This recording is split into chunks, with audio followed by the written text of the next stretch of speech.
Hi, Armand. Hi, How are you? good. You? Good. Do you know what a growth mindset is? Okay. Well, I'm going to teach you what a growth mindset is. Do you have any guesses what it might be? No. All right. Can't guess mine. Okay. So, you probably want your mind to grow, don't you?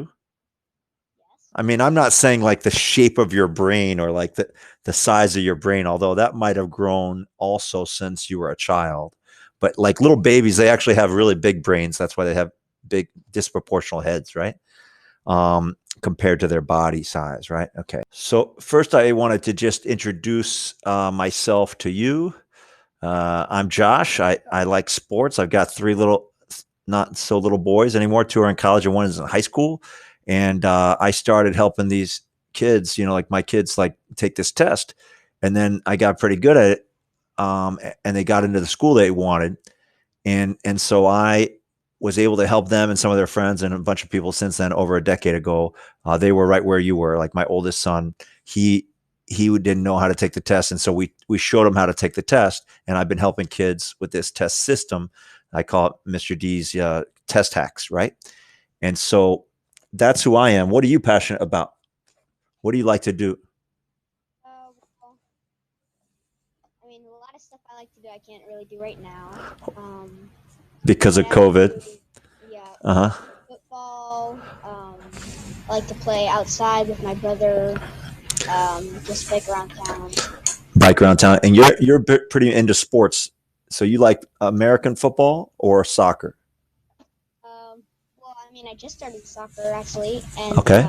I like American football. And you like basketball too. Yes. And I like beach volleyball. And I've been playing pickleball, which is like a racket sport with a net. It's similar to tennis. Do you like to read? Yes. All right. I like to read too. Do you have a favorite genre or author? Yes. My favorite author is Rick Riordan. Oh, Rick Riordan is good. So have you read all those books about Greek mythology? Yeah, Greek, Norse, Egyptian, Oh my and gosh. Roman. The Red Pyramid. And so my oldest son, he read a lot of those as well. And so it does actually teach you a lot. I like this guy that does about history. He doesn't do about mythology, but he does about history, but it's historical fiction. So that's my favorite genre. And his name's Ken Follett. Okay. Now, you never knew my grandpa Jay, but my grandpa Jay looked like Homer Simpson. And he was fat and bald, but he wasn't stupid. He was very wise. And what he always said is, do your maximum. And so he had six children. My mom's one of them, and 16 grandchildren. I'm one of them, and they all graduated from college, and he tried to teach them all to do their maximum. Okay, so do you think you could do your maximum Yep. while we work together? Okay, so we need to think about what a growth mindset is. The opposite is a fixed mindset. Okay, Okay. all right, and so I actually don't know if I'll be getting this screen or not, but hopefully I will be. Okay, so I'll read the I'll read the red and you read the green. Okay. And as you can see, the fixed mindset is represented by a lock. All right. And you can see that lock right here. Right. And then the growth mindset is represented by a sprout or a young plant. Okay. So that should give you an indication of what they're about. The fixed mindset is the belief that skills, intellect, and talents are set and unchangeable. What is the growth mindset? The belief that skills, intellect, and talents can be delivered and developed, Developed. developed through practice and perseverance. Do you know what perseverance is? No. Okay. Can you see any other words inside of perseverance? Um, Do you know what it means to persevere? no. No. Okay.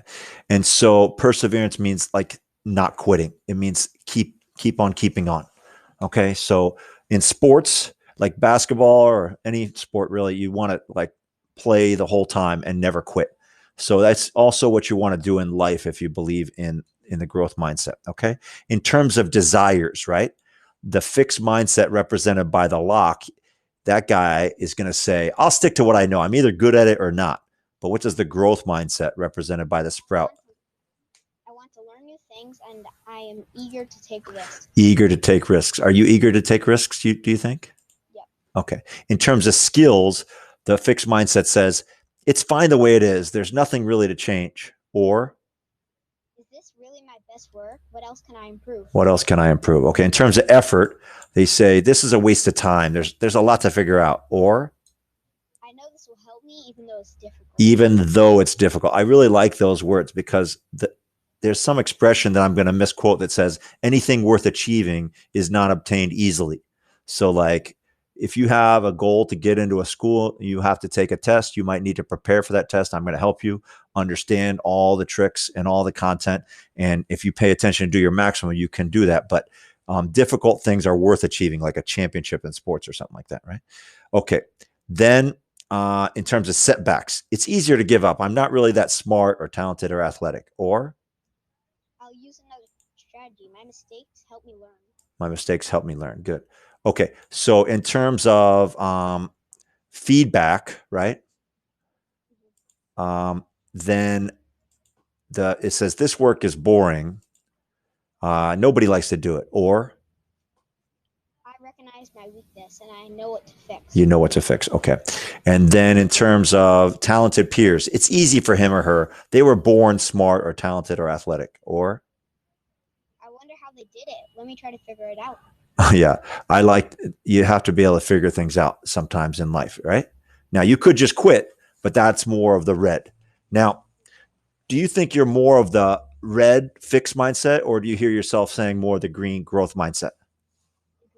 The green. But do you think that you sometimes do the red? Yeah. Sometimes I do too. Okay. So the main thing is we want to flip the script. If we feel like we're in red, we want to change it over to green or the growth mindset. And this can be a really big, important thing for you because if you embrace this growth mindset, then you can learn anything in the world, probably, if you set your mind to it. And so how do you get good at practice? How do you get good at basketball? Practice. You practice. Okay. How do you get good at volleyball? Practice. How do you get good at math equations? Practice. How about reading? Practice. And I mean, if you practice reading, that sort of sounds silly, but not really, because the more you read, the faster you read and the better your comprehension is. So your reading speed improves and your comprehension. Okay. And so how do you get better at writing essays?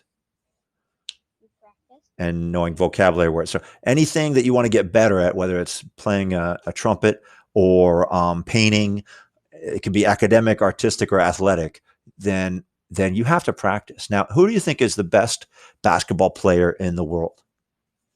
Michael Jordan. Michael Jordan. Okay, but who now? Because Michael Jordan is retired, right? Either LeBron James or Steph Curry. Steph Curry is probably the best shooter, but LeBron James plays better defense than he does, right? Like on both sides of the ball, I would agree. LeBron James is like amazing because he's been to so many finals in a row and stuff like that. Anyway, if you could go back in time and meet LeBron as a baby, right? Like some people will say, oh, he's born good at basketball. And he is good at basketball. And being 6'8" really helps, be good at basketball. I would be much better at basketball if I was 6'8". But there's a lot of 6'8" guys that aren't LeBron and aren't the best in the world, And so my point is, if you went up and like the baby LeBron was sitting in his little carriage or his stroller, right? And you threw a basketball at his face, do you think he'd catch it and be able to dunk it? No, you would go to jail for throwing basketballs at babies' faces, right? Like baby abuse or something like that. He wasn't born good at basketball. He had to grow and he had to learn to dribble and learn to shoot. And then he had to practice. And guess what? He still practices for many hours every day at dribbling and shooting and passing. And he's been doing it for so long, but yet he still has to practice, even though he's the best in the world, arguably. So the thing is, there's still some things that could improve in LeBron's game. He might be able to shoot the ball a little bit better here or finish with his left hand or something that he's not perfected in his game, something that he needs to still work on. Does that make sense? Yeah. Okay. Do you think you can embrace the growth mindset? Yeah. Do you think that you can do your maximum?